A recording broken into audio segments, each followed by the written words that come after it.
mendia naiz. Harri bat, haitz bat, arkaitz bat, tontor bat.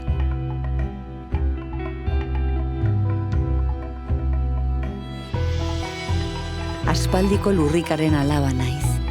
Antzina, milak eta milaka urte atzera, urazpiko arroka handia izandakoa.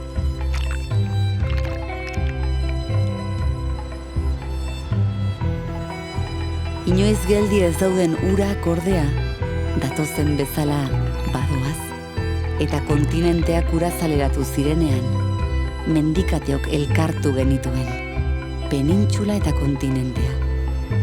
Besarkatu genituen, harri eta urak.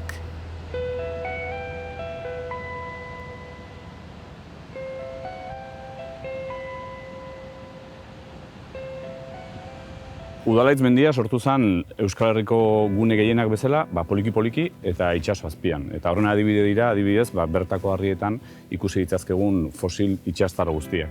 Duela gutxi gora bera 115 milioi urte, Euskal Herria, Iberia eta Europa tartean zegoen, Iberia Irlantzeko bazan, eta klima tropikal horretan, itsaso horretan koralezko arrezifeak sortu ziren. Gaur egun Australian adibidez egon daitezken antzekoak.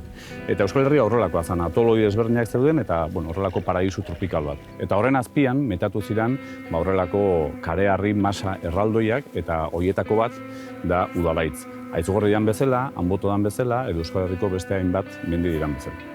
Itsaso azpiko kareharri horiek gaur egun mendipuntan ikusteko pentsatu behar dugu duela gutxi gora bera 50 milioi urte, Iberiako penintxula hori, isla hori, iparralderuntz mugitzen hasi zela. Eta poliki-poliki Europarekin talka egiten hasi zen. Hortaz, itsaso horren azpian metatzen zeuden sedimentu guzti horiek, koralezko arrezife horiek barne, konprimitzen joan ziren, tolesten eta poliki-poliki altxatzen. Horrela, poliki-poliki sortu ziren Pirineoak, horrela sortu ziren Euskal Herriko mendiak, eta horregatik gaur egun Udalaitzeko puntan, Txindokiko puntan, Ezgorriko puntan edo Monteperdidoko puntan ikusi ditzazkegu fosil itsastarak.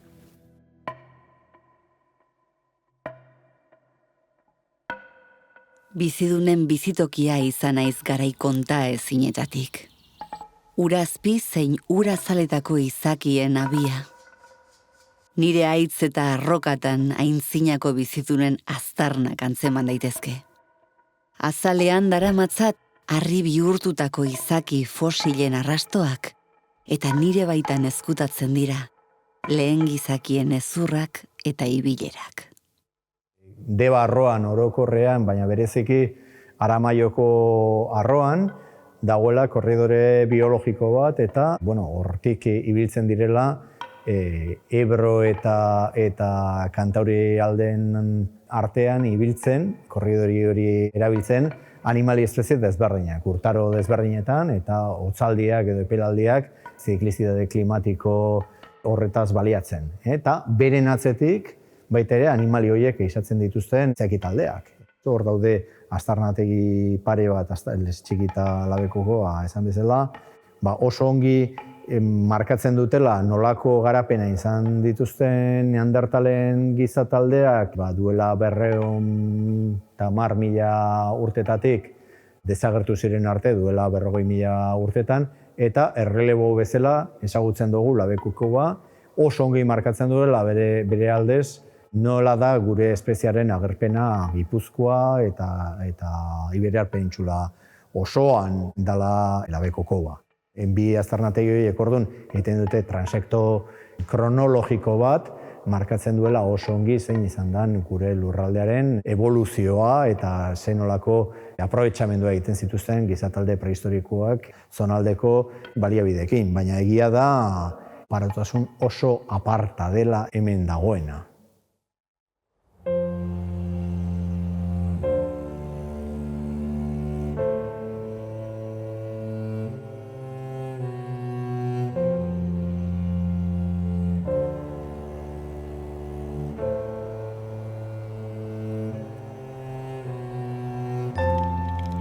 Garai batean urazpiko kresalez eta koralez osatzen ziren nire soinekoak.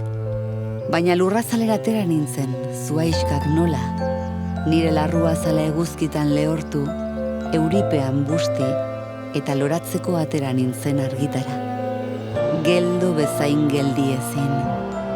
Harrezkero, arkaitzak, kareak, harriak, mineralek, altzairuak eta burdinak estali duten nire azala. Barrutik eta kanpotik.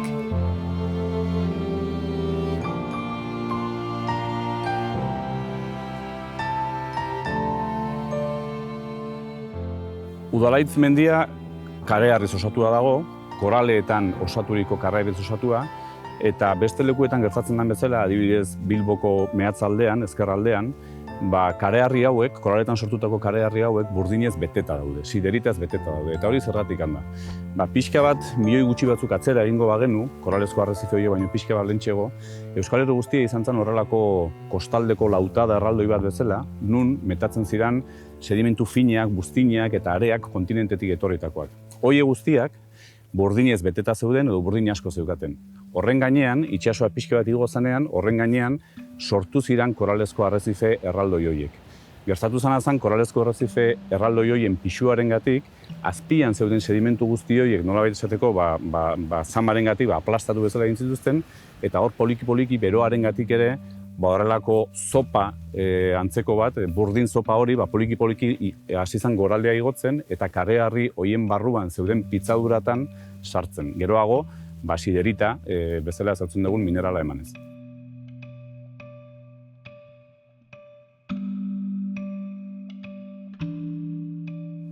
Mehatz-erreka izenak berak badauka bere baitan zer dan hau.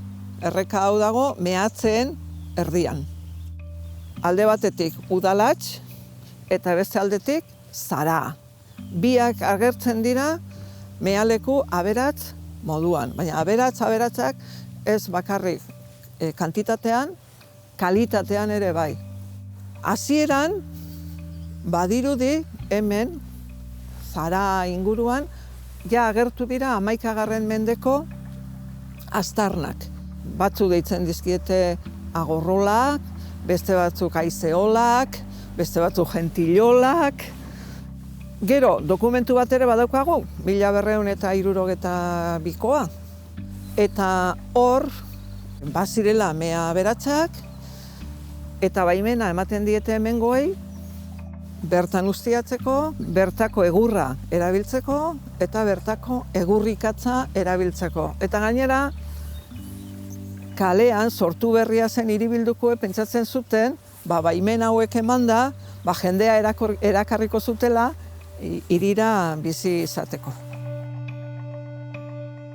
Beti mehatzariak ikusten hor barruan, zuloan, galeria handietan, barruraino sartuta, eta hemen berriz, eta dokumentuetan aipatzen da, eta toponimian ere geratu dira aztarnak, hobia aipatzen da. Baina hemen gure inguru honetan badirudi 15. mende inguruan eman zela aldaketa importante bat. Hasieran dena hemen egingo zuten, uraren indarra erabiltzen hasi zirenean, espezializazioa dator. Hemen geratuko dira mehatzariak, eta gero behaldean, errekabaztarretan, geratuko dira tenazero edo porrikeroak, mazujoleak. Poliki agortzen joan zen.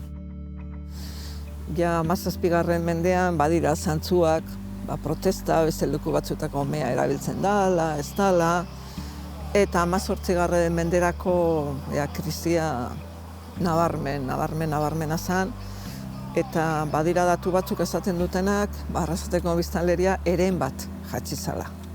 Eta azkenengo ekinaldia da, 20. mende hasierakoa.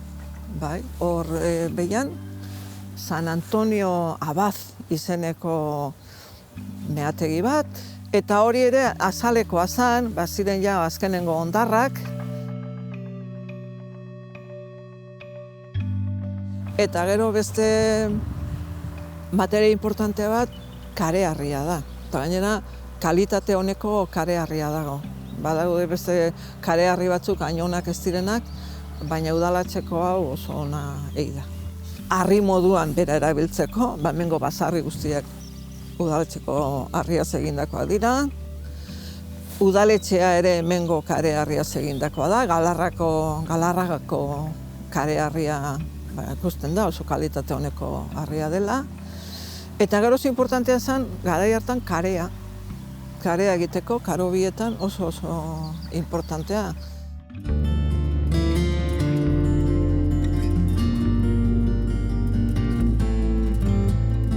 Aldatzen zaizkit formak eta koloreak. Soinekoa aldatzen dut urtaro bakoitzarekin, aro eta mendeen joanarekin. Artadi eta arkaitzezko kapaz jantzitako dama naiz orain. Elurrezko izara luzetan estaltzen naizen tenplu handia izan naiteke bihar.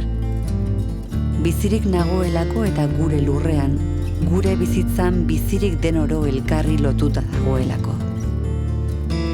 Dena bat delako, denak bat garelako.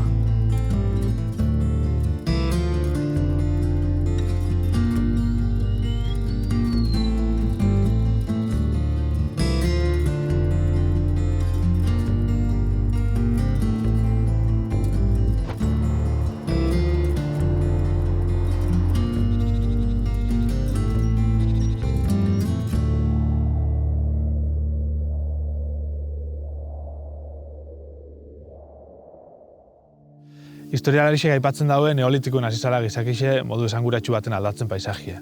Eta 13. mendien emuzala eraldaketa hori modu esponentzial baten. Emuzin arrazoi desberdinek eta horreitako bat izen zen burdinolana. Arrasaten burdinolak bere biziko garrantzia eduki zabien eta horrek deforestazio handi bat sortu zauen egurrezkari handixe zauelako. Izen be, 19. mendien auki dau Euskal Herrixek inoizko basoa salera txikixena.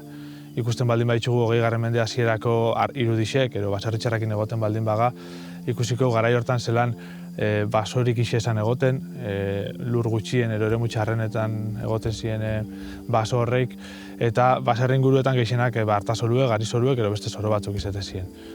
Udalaitzeko magalien baserritxarrak esaten daude artiek egoten zirela sakabanatute eta arte horrek erabiltzen zirela ganaboi jaten emuteko, itzala emuteko eta gero baitxe egurre lortzeko bebai, zu egurre lortzeko bebai. Esan geike baserritxarra garai hortan sortu zabilako sistema bat gai izana bertako jendartien biharrak asetzeko. Gerora, 20. mende erdialdien pinue sartu zen jarra ondixaz, baserritxarrandako bultzada ekonomiko ondixia izen zen, eta azalera ondixe bete zen oso urte gutxi zen.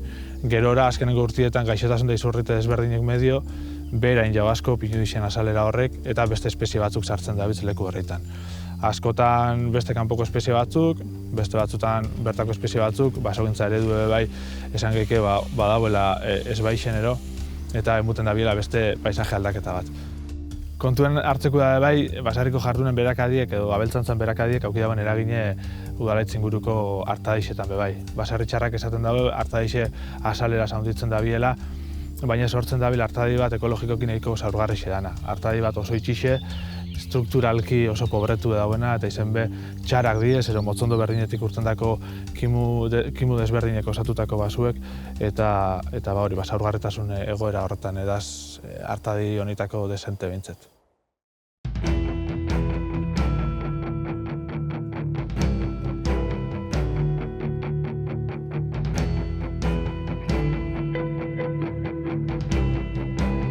Krak, azala lehor, enborrak auskor, lurrak mortu, sustraiak agul. Krak, barruak huts, harima zabar, babeslekuak zikin, abiak loi. Krak, eztanda, zartadura, arraila, arrakala, pitzadura, zauria, horroa, mina, isiltasuna.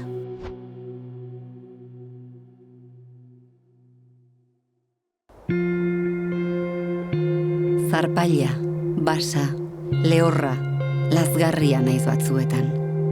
Bizigarria, babeslekua, aringarria, goxoa besteetan. Korala, ura, karea, leizea, sua, burdina, elurra. Dena naiz eta ez ere zaldi berean. Beti erekoa naizela iruditu arren, ni ere iragankorra bai naiz. Forma finkoa dudala iruditu arren, ni ere agortuz bainoa.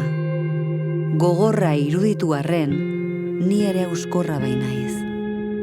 Ostorik eduki ez arren, ni ere galkorra bai naiz.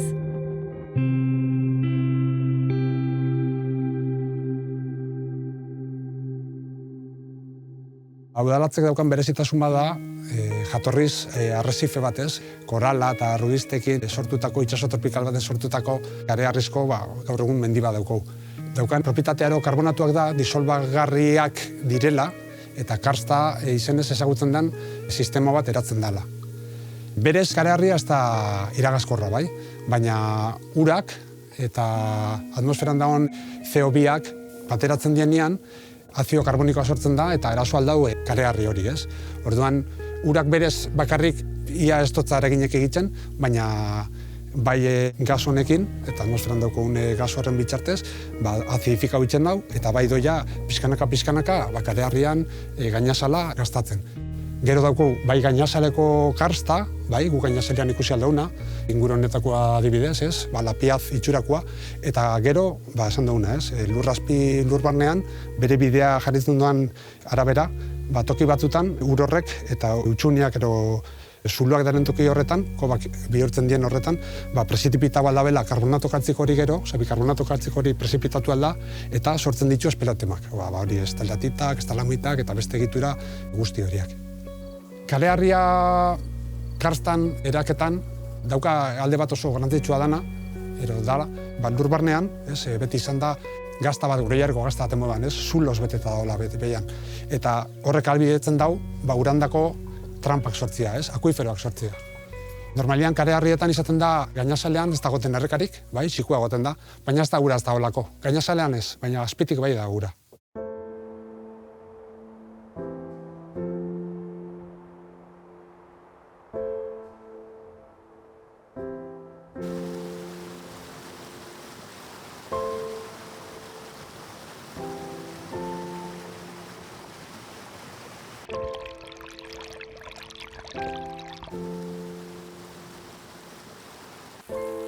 Urak ez bezala, ni geldi nagoela dirudi. Geldi nagoela iruditzen zaizue, beti gora begiratzen nauzuenean. Mugitzen ari naiz ordea, geratu gabe. Nire mugimendua ikusezina da zuen begietara, baina mugitzen naiz, aldatzen naiz, etengabe nago mugimenduan, bizirik, kanpoan eta barruan. Mugimendu ikusizinekin mugitzen naiz. Nire baitako kobazulo, utxune eta tarteetatik barrena doazen errekastoak nire bizitzaren taupadak balira bezala.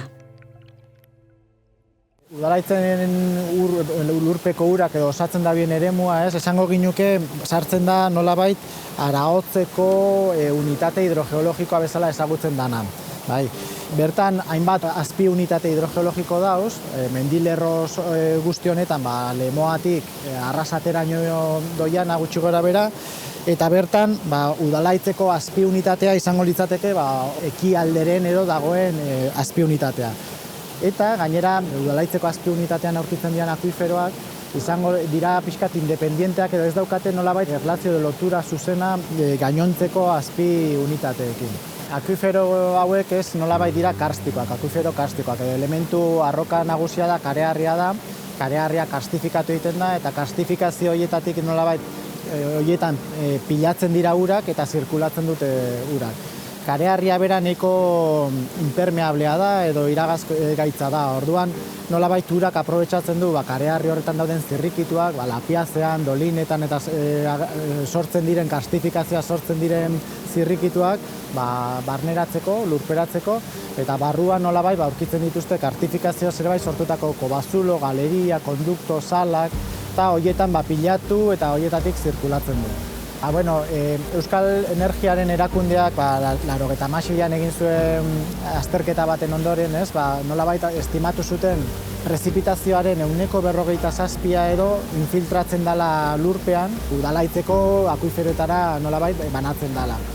Orduan, banatzen den ur horrek, nolabait arteatzen da 4 iturburu horietatik, garrantzitsuena edo gehien aterako litzatekeena benerazeko hau izango litzateke, 10 litro segunduko gutxi gora bera, bigarrena kobatekoa bera baita ere 10 litro segunduko, eta ja gutxiago nolabait bai isurtzen dena bai bostaten, bai baira eta bai udalaitzeko. Hauek daude 10 litro segunduko isurketa tarte horretan edo.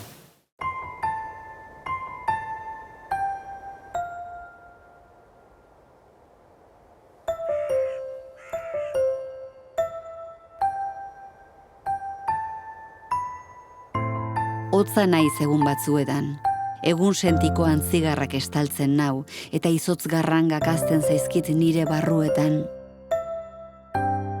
Beroa naiz bestetan, txitxarrak txilar artean kantari aritzen diren udako arratsaldeetan. Azala arrakalaz josita daukat, lehor batzuetan, busti-bustia gehienetan.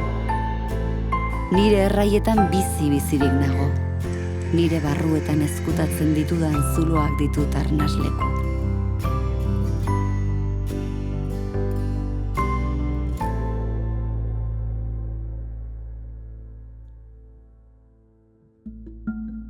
Espeleologia lur barrena esploratzean datza. Bertako flora, fauna eta formakuntzak aztertzean.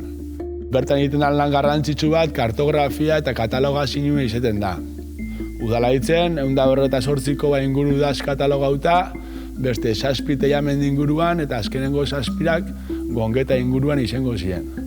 Koba handi zein txiki, danak dira garrantzitsuak, ze bertako flora, fauna eta bertatik igarotzen da urak ekosisteman inpaktu zuzena dauka. Galarra Arrasateko koba ezagun eta bisitatuena da.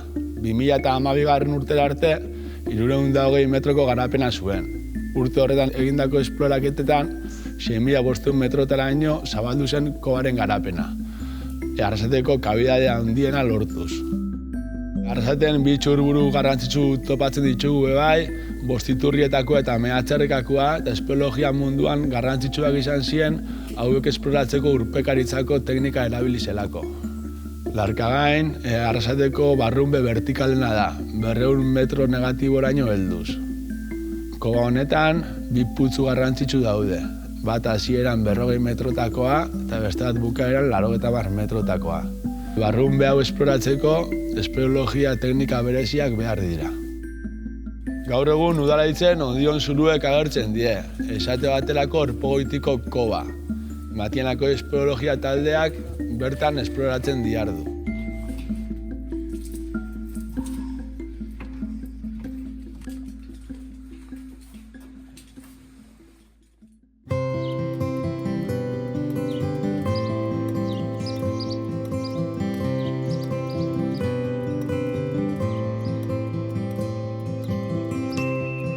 Azala naiz, elurrak laztantzen hau negu hotzean. Begiratokia naiz, itsasoa dut ikusmiran eta urrutiko tontorrak zeru hartzean. Tontorra naiz, bizitzaren handitasuna. Bizidunen habitat eta bizigabekoen ondare. Lurrazalean gora, zerura altxatzen den talaia naiz. Landareria aldetik bai, esan geke ere muy importante badala, Euskal Herri mailan olako leku arkaitzuek babesgune diez espezie askondako, gutxia guztiatu diezen leku diez, eta gainera udalaitzen kasuen klima trantsizio eremutik nahiko gertu gaz, eta horrek eragin dauko bai hemengo landarerixan. Adibide bi jartiegatik, bata kuerkus generue da eskurre daukienak. Euskal Herrixen dazen espezie danak topauek hemen bat izen ezik. Topauek erkametza, artie, abaritza, ametzi jonduna, ametza, mendiko aritza, baiarako aritza, danak elkartzen diez hemen, hibridetan diez euren artien bebai, eta hor sortzen da aberastasun genetiko oso importante bat. Berdine pasetan da askarrakin edo astigarrakin bebai. Astigarrak Euskal Herrixen 3 espezie da seguro, laugarrena zalantzasku da, eta 3 horrek hemen inguru honetan badauko. Zentzu hortan, eremu honek garrantzitsu diez bai aberastasun genetiko hori mantendu ahal izateko.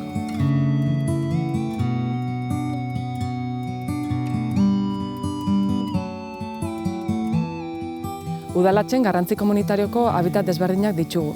Denak Europako habitat zuzentarauen arabera babestu beharrekoak beraien egoera hobetu nahi delako. Horren artean daz, arkaiztegiko landaretzak, mendilarreak, txillardiak edo Artadi Kantabriarra, esate baterako.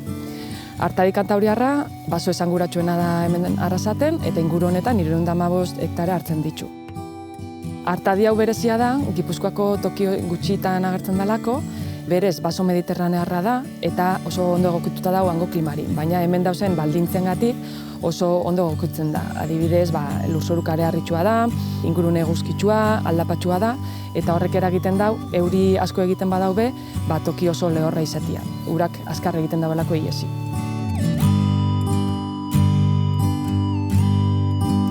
Basoa oso iluna da, bertan dazen landariak osto iraunkorra dieselako, eta landari gokarei asko dauz, horregatik oso itxixa izeten da.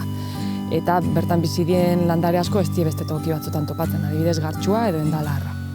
Joan San mendian, Artadian gaineko presioa guztiz desagertu zen, horren ondorioz pixkanaka beraien egoera hobetzen joan da.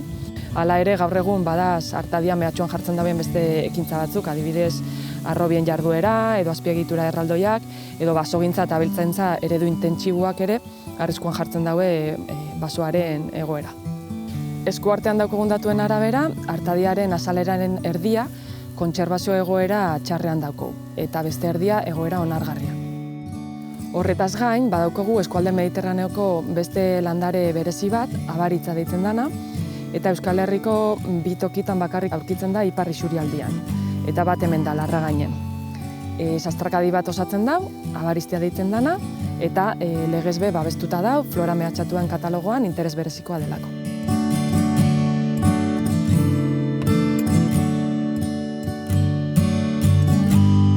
Komunitate floristikoa be oso aberatsa da, larreak osatzen dauen flora espezie pila bat dauz, eta horren artean bat neko berezixa, Asterralpinus landaria da, eta da lora polit bat, morea, 8 kilometrotatik gora loratzen dana, udako sasoian, eta ale gutxi dauzen ez da populazio oso txikia danez, babestuta da katalogo horretan.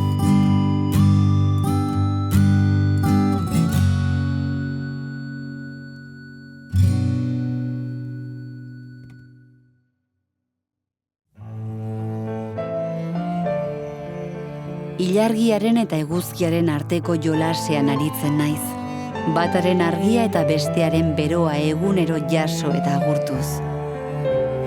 Izarrek argitzen duten gauetan, tarteka, izarri eskor ikusten duten lorratzari begira geratzen naiz. Izarren hautsa nire magaletan bizi izan diren izakiek utzi duten arrastoa balitz bezala.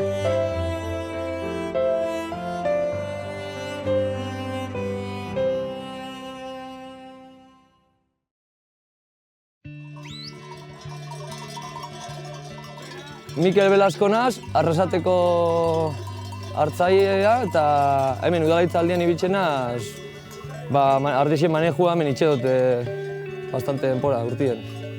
Oindala 6 bat urtea hasi nintzen ardixekin apurtxo bat eta gero serixu hau apur bat mendira eta ardi gehiago jarten eta oindala 3 bat urte noia hona etorten mendire.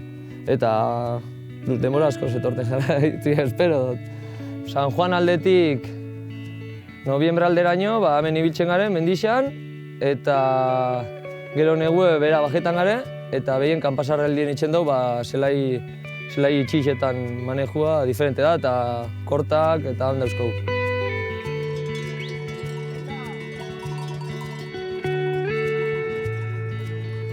Neku hau lehizeteko, bieko hauke manejo estensibo bat itxi, eta holan hau esautu duen moruen jarraitzeko, bestela galdu ingo zen, eta belar txarrez eta otaz beteko zen.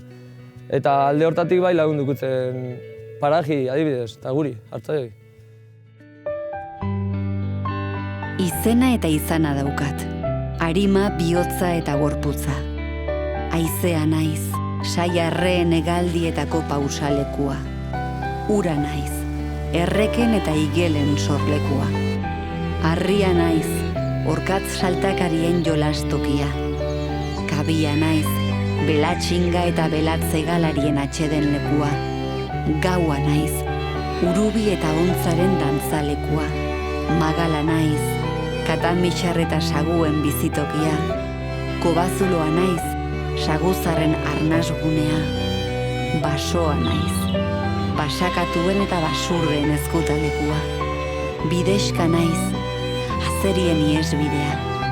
Arkaitza naiz, sugandilak nire arrailetan gora doaz.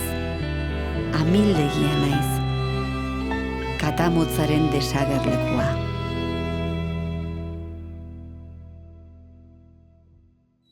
Habitat natural hauek babeslekua eta elikagaiak eskaintzen dotzie hemen bizi diren animaliei. Adibidez, ohikoa da topatzia basurdearen arrastuak, orkatzarenak, askonarrarenak. Eta gero baso eta zelaien artean hegazti pila bat ikusi edo antzeman leizke. Adibidez, bertan urte guztian zehar bizi diren beleak, okilak, txepetxak eta abar. Edo ona uda eta udaberria pasatzera etortzen dien enarak edo sorbeltzak. Gero ingurune karstikoa danez, koba eta barrunbe pila bat ditugunez, ferraxagusar espezie askok babesleku hartzen daude bertan. Adibidez, ferraxagusar handiak, ferraxagusar txikiak edo esreiberxagusarrak. Arkaitzetara joan da, han ikusi geike mendituntunak, belatxingak, belatzak, eta nola ez, sarraskijale handixak, adibidez saiarrea, ohikoa dana, eta Afrikatik etortzen da zai zuria, kumatzera etortzen hasi dana. Aipatutako espezie asko fauna mehatxatuaren katalogoan jasota dauz, beraien egoera arriskuan dauelako. Horregatik hauek zaintzeko danon artean habitaten egoera hobetu beharko geunke. Eta horretarako batetik, habitatak gehiago ez untxitzia eta eraldatzea saihestu beharko geunke, eta bestetik habitat hauek berreskuratzen jarri, beraien azalera handituz eta elkarren artean lotuz. Gainera herritarrak, aisialdirako espazioa erabiltzen dugunean, arduraz eta errespetuz jokatu beharko dugu, eta espezie hauek kumatze sasoian daudenean, inguru horretan molestiak ekidinez. Eta horretarako informatzia eta sensibilizatzea garrantzitsua izango da.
Enaiz bakarra.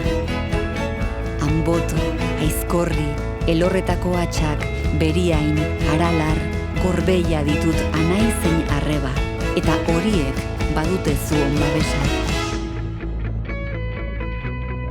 Bizi duzuen arnasa naiz, eraikitzen duzuen harria, erosten duzuen egurra, saltzen duzuen burdina, zerua atzpuntekin ukitzeko igotzen duzuen aitza naiz, pausatzen zareten belarra, zuen abereen bazkalekua, erretratatzen duzuen paisaia, edaten duzuen ura naiz.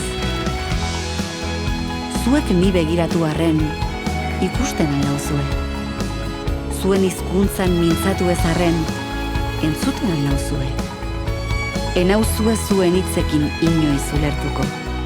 Baina isilik nagoela iruditzen zaizuen arren, badaukat nire soinua.